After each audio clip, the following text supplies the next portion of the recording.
नमस्कार। आज फिर आपके सामने प्रस्तुत हो यहाँ। आज आप आगे यहाँ कैथल में और एक ऐसा किसान तो मिलावांगे जो ऑर्गेनिक खेती करे कई साल है।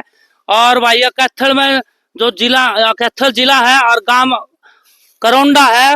और करौंडा में पूरा भाई ने ऑर्गेनिक खेती शुरू करी थी और वो शहीद हो गए थे। उसके भाई ने फिर खेती शुरुआत करी। वो तो बीज बो गए थे, फिर उस बीज बोने के बाद वो पौधा तैयार करना था उसका भाई का फिर मकसद बन गया। भाई भाई तो शहीद होने के बाद फिर काम तो संभालना पड़ा है, खेत का भी घर बार भी सारा सौदा संभालना पड़ा है। मेरा नाम Sanjay Punia, Punia organic farming solution में सबका स्वागत है। मेरा मकसद देख के है भाई भारत का हर किसान थी ऑर्गेनिक खेती सिखानी। और भाई साहब किसान ने दुकान पर नहीं चढ़न देना, क्योंकि दुकान पर तो नारा रासायनिक खाद और कीटनाशक दवाई तो लिया हुआ है और वो खेत में गेड़ा फिर खेत हो जाए बंजर और फिर किसान कर ले आत्महत्या। वह किसान की आत्महत्या रोकनी है और मेरी धरती माँ जो बंजर होने लग रही है वह बचानी है। मेरी धरती माँ स्वस्थ बनानी है और फिर साथ में फिर अपना जो शरीर है वो भी स्वस्थ रखना है। और भाई किसान तो मुलाकात करावांगे। और भाई साहब कई साल हो गए ऑर्गेनिक खेती करता था, वह भी बातचीत करावांगे। भाई राम राम। राम राम भाई जी, राम क्या नाम है जी आपका? भाई जी। मेरा नाम मनोज कुमार है भाई जी। मनोज कुमार है जी। कौन सा गांव है जी आपका? गांव मेरा भाई जी करोड़ा, डिस्ट्रिक्ट मेरी कैथल है, तहसील मेरी पुंडरी है। अच्छा जी। तो आपने जो ऑर्गेनिक खेती शुरू करी तो कई साल पहले शुरू करी थी जी? कौन से सन में जी? भाई जी मैं 2019 में लगा था। 2019 में लगे थे जी? 19 में 17 मई से। अच्छा जी। क्योंकि 15 मई से, क्योंकि 17 साल तक हमने ये खेत, अच्छा जी। ये जमीन का टुकड़ा ठेके पे लीज पे दे के रखा। अच्छा जी। 17 साल तक इसमें आए नहीं थे। इसका ठेका, इसका जो किराया बना था, जो इसका जितना भी बना था, मेरा घर पहुंच जाया करता। तो हम उस साइड के करा करते। तो ये ठेका पे ये क्यों दे रहे थे? थोड़ा एक तो गांव से हटके था, अच्छा जी। 1-1.5 किलोमीटर था। दूसरा फिर मतलब कि बोरबिल, हम भी बच्चे थे, बाप मतलब थोड़ा सीधा बोला था, तो ठेके पे दे रहा था। उस पर वही संभला थी, तो हम उस टाइम तक ठेके पे दे गए। और फिर बोरबिल नहीं था। अच्छा तो जी। ठेके पे दे गए। तो उसके बाद में हम 17 मई पे फिर अपनी गौ माता और धरती माता की सेवा में 2019 में 17 मई को हम इसकी गोद में आके सब होकर सेवा में लगे थे। अच्छा जी। तो फिर यहाँ जो ठेका पे दिया कर दिया आप, तो उसने वह धरती या जो धरती ठेका पे देवड़ी थी आपने, तो यह बंजर बनाई दी थी जी उसने? भाई जी बंजर नहीं है मेरे पे। मई की रिपोर्ट पड़ी है, 12 मई की। अच्छा जी। 0.0 ऑर्गेनिक कार्बन था। तो मतलब बंजर कैंसर खत्म थी। अच्छा जी। ईसी नहीं था, टीडीएस नहीं था, कार्बन ऑर्गेनिक कार्बन नहीं था, पीएच सब कुछ मतलब कि खत्म था, खत्म हो रही थी जमीन थी। हाँ बिल्कुल भाई जी। और जो 17 साल मैंने, भाई जी आप थोड़ा बेड से नीचे आओ बस।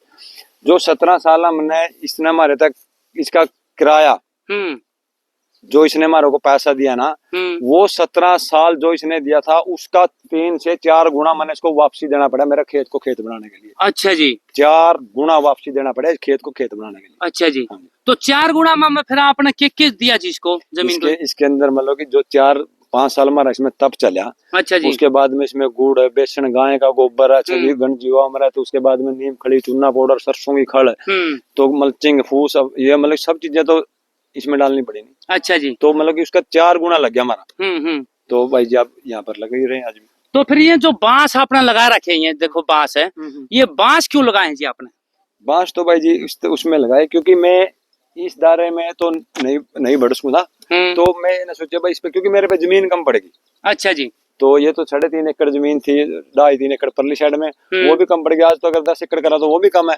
लेकिन हमने क्या करा भाई, जमीन कम पड़ गई तो क्यों नहीं हम जमीन को इसको 1 से 4 गुना, जिस तरह हमने इस पे जब पैसा लगा दिया। अच्छा जी। तो जब हमने वो गलती करी थी ना, तो उस गलती का हम मतलब कि अपना को भरपाई किस तरह करा। अच्छा जी। तो मैंने इस पे बनाया मल्टी लेयर, बहुत क्षेत्रीय खेती, एक साथ बहुत सी फसलें।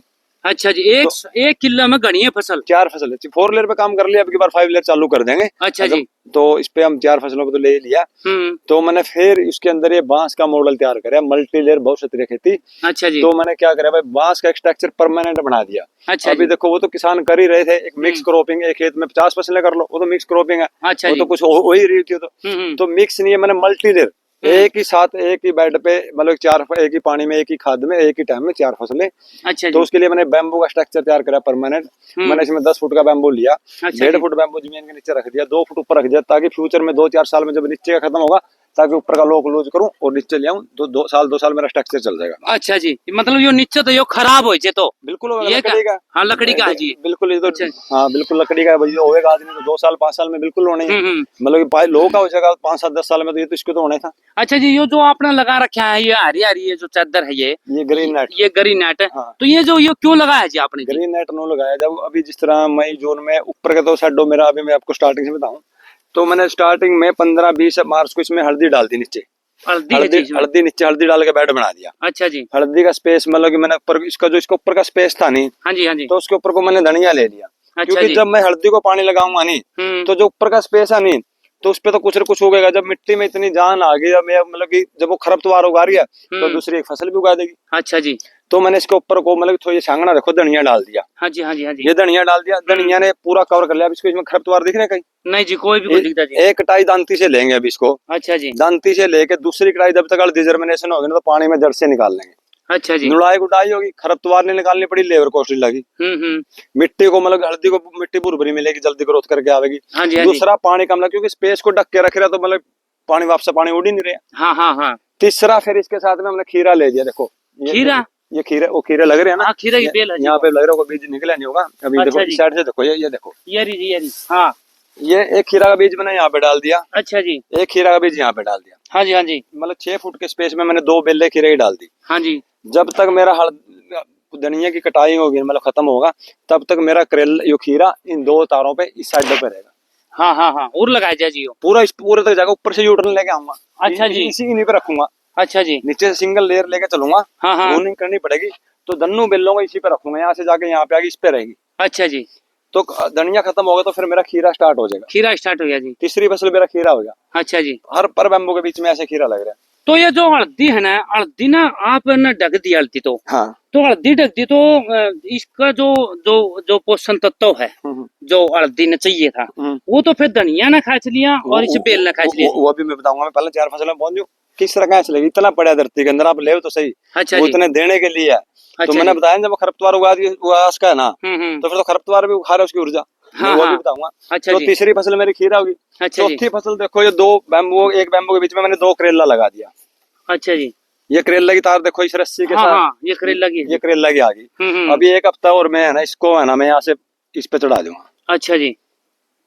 अच्छा, करेला ऊपर चढ़ जाएगा जी। करेला छोटा पत्ता और हो गया, यहाँ को चल के साइड पे आ जाएगा। हाँ हाँ, ऊपर चढ़ गया। पूरी साइड पे बग जाएगा। 50% तो फिल्टर करके होएगी, छोटी हाँ। पत्ती वगैरह का। अच्छा जी। तो एक तो हल्दी को छाव चाहिए। अच्छा जी, छाव चाहिए है। हल्दी को छाव चाहिए बिल्कुल। अच्छा हल्दी मतलब चाहिए नहीं, हल्दी एक ऐसी फसल है जो छाव में भी हो जाए। वो तो ओपन में भी सकती है, लेकिन अगर छाव इसको मिल जाए ना, अगर 50% तो फिल्टर करके ले लें, टेम्परेचर कंट्रोल रहेगा। जून जुलाई में क्या टेम्परेचर हो जाएगा, मई में जून में क्या टेम्परेचर हो जाएगा, तो उससे हल्दी कोई भी फसल झुलसेगी नहीं। तो उसके ऊपर छाव आ गई। अच्छा 3 से 4 टेम्परेचर डाउन होएगा क्योंकि धूप ही नहीं पड़ रही, उमस नहीं पड़ रही। तो दूसरा काम ये मेरा उसका करेगा। अच्छा जी। तीसरा छोटा पत्ते वगैरह का मतलब मेरे को इसमें फ्रूट फल ऊपर से करेला फल मिलेगा। उसके बाद में आप जो खुराक खा रहे थे ना, हल्दी मेरे यहाँ से 6 से 8 इंच नीचे है। 6 इंच नीचे मान लेता हूँ मैं। हाँ जी हाँ जी। जो 4 इंच नीचे 6 इंच नीचे खाद है और उससे 2 इंच ऊपर खाद है, वो मेरा हल्दी को मिलेगा। हाँ, हल्दी को मिल गया जी। बेड मेरा 1 फुट की ऊंचाई का है। अच्छा जी। जो उससे ऊपर का स्पेस क्या पड़ा है वो मेरा खीरे को मिल जाएगा। अच्छा क्योंकि खीरे की रूटें साइड में चलती है, ना कि डायरेक्टली सीधी नहीं चलती। अच्छा जी, बराबर में चाला जी। जो यहाँ पे खाद पड़े है ना, हल्दी तो यहाँ पे है। हाँ जी हाँ जी। जो बिलने आएगी यहाँ पे भी तो जान ताकत ऊर्जा सकती है मिट्टी के अंदर। हाँ, ठीक बात वो है। मेरा खीरे को मिलेगी। अच्छा जी। जो उससे 2 इंच ऊपर स्पेस धनिया इस पे ऊपर पड़ा है, वो मेरा धनिया की रूट कितनी जा रही है आप लोग देखो। इस धनिया की रूट कितनी जा रही होगी? हाँ, ये इतनी जा रही है जी। 4 इंच नीचे होगी। हाँ, 4 इंच नीचे होगी। तो 2 इंच की रूट का मेन रूट कौन सी हो खुराक लेने की? ये है जी मेन रूट, ये होगी। हाँ जी, हाँ ये सहायक रूटें होगी, ये बराबर की है, बराबर की रूटें होगी। हाँ जी, हाँ जी। तो इसने इतना खुराक इतना इसमें मिलेगा। और धनिया को कितना चाहिए? 0.2 ही तो खुराक चाहिए, नाइट्रोजन चाहिए। अच्छा जी। एक धनिया को 0.2 ही तो नाइट्रोजन चाहिए।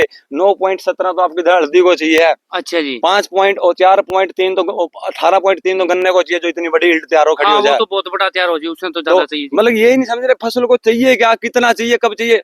अच्छा जी। अभी एक 6 महीने के बच्चे को 2 किलो दूध पिला दोगे क्या? ना जी। बाल्टी में भर कर रख दो, पी लेगा ना जी। कितना पीना उसने? सारा 40 ग्राम है। हाँ, 40। तो हम यही नहीं देख रहे 6 महीने का 2 साल का इसकी यील्ड कितना, क्रॉप 45 दिन की है और 45 डोजें दे रहे हैं। ठीक बात है जी।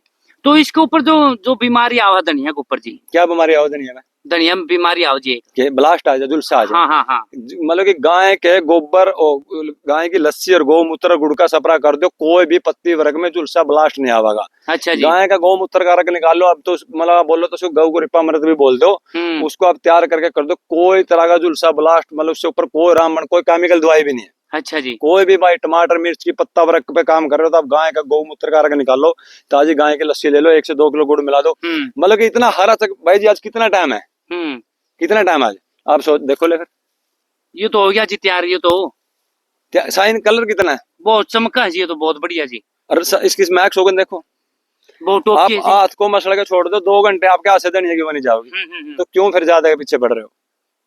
अच्छा जी, फिर एक बात बताओ जी, आपने सपरा कह दिया, तो सपरा आप कौन सा दिन करोगे जी फिर। भाई जी उसमें क्या है, मतलब कि फसल के हिसाब देखो, मैं जीवामृत जो है ना वो मेरा ड्रिप से चला है, उसके बाद में गौ कृपा परमाश डिकम्पोजर वो भी मेरा ड्रिप से चला, गाय का गौमूत्र टैंक में स्टोर करा ड्रिप से चला। हफ्ते में 5 दिन में मतलब कि हम जिस तरह एक दिन निकाल लिया, पक्का टाइम नहीं मेरा बन सकता क्योंकि काम मेरे पे बहुत से तरह के हो गए। अच्छा जी, अब ये नेचुरल का मतलब क्या, ऑर्गेनिक देखो बुरा ना मानियो कोई ना, क्या ऑर्गेनिक ये तो बताओ। ऑर्गेनिक और जो अच्छा पढ़ा लिखा उसने सिर्फ ये पता ऑर्गेनिक क्या, ऑर्गेनिक कैसे उगा, ऑर्गेनिक क्या चीज है, ऑर्गेनिक में कितना फाइबर होना चाहिए, ऑर्गेनिक में कितना नाइट्रोजन होना चाहिए, पता नहीं है, बस खाली ये पता है ऑर्गेनिक आपकी। अरे ऑर्गेनिक तो सिर्फ पीजीएसओ में पार्टी सेफ्टी गारंटी सिस्टम कागज होते हैं ऑर्गेनिक। अच्छा जी, यील्ड किसान कभी ऑर्गेनिक नहीं होता, ऑर्गेनिक होता है नेचुरल। अच्छा गौ जी, माता की धरती माता की सेवा करने वाला किसान, उसको नेचुरल फार्मिंग बोलते हैं, ये नेचुरल फार्मिंग है। अच्छा जी, आपकी नेचुरल फार्मिंग है नेचुरल जी। गाय के गौमूत्र, गाय की शक्ति, उसकी ऊर्जा से तैयार हुई चीजें है। अच्छा जी, तो समस्या कहाँ आएगी इसकी सेवा में, इसमें तब तो करके देखो, लेट के तो देखो। अच्छा जी, तो आप पे समस्या कब आएंगी, जब आप मॉडल को पर्माकल्चर मॉडल नहीं बनाओगे। अच्छा जी, एक फसल करोगे तो समस्या आएगी। पर्माकल्चर फिर कुकर बनाना है जी, स्थायी रूप, स्थायी आपके रूप। खेत में पेड़ होने चाहिए, आपके बीज खुद के होने चाहिए, आपकी मार्केटिंग खुद की होनी चाहिए, आपके वापसा होना चाहिए, आप पे मल्चिंग होनी चाहिए, आप पे तो उसके बाद में आपके देसी बीज होने चाहिए। जब मतलब कि आपको मैं ले भेजूं तो जाके आपको दिक्कत आएगी कि ना आएगी। ठीक बात है। अभी इशार के तो इशार में आपने क्या ना कोई भाषा की दिक्कत, ना पानी की दिक्कत, ना खाने की। 9 कोस पे भाषा बदले, 9 कोस पे अन्न बदले, 9 कोस पे पानी बदले। तो हम जा रहे हैं 150 कोस, ये मतलब हाइब्रिड ले आओ, साउथ में तैयार होया, अमेरिका में, ऑस्ट्रेलिया में, और डाल रहे हैं यहाँ पे, फिर कह रहे हैं इसमें तो समस्या आएगी। जब मेरा यहाँ का बीज है, इसी क्लाइमेट का बीज है, तो दिक्कत कहाँ पे है, दिक्कत तो तभी आ जाती, बीज ही नहीं बना था। और जो बीज हो गया तो बीज को तो काम ही उगना ही होता है, बीज को तो अपना रूप दिखाना ही होता है, बीज को पेड़ ही बनना होता है, और पेड़ बनेगा तो फल भी आएगा। तो आपने जो ये बीज धनिया का है वो, और ये अपना बेल का यो सब मेरा 58 से 60 बीज मेरे अपने, चुलाई का, पालक का, मेथी का, धनिया का, हल्दी का, 58 बीज जी, अपने खुद के यहाँ, करेले का, या अपना मेरा खुद का बीज है, कोई बीज बाहर का नहीं है। अच्छा जी, हाँ, अब मेरा बीज होगा तो लगाऊंगा, नहीं है आए नहीं है। तो फिर आपने ये तैयार कैसे करे जी भाई जी, बीज? देखो बीज बैग पे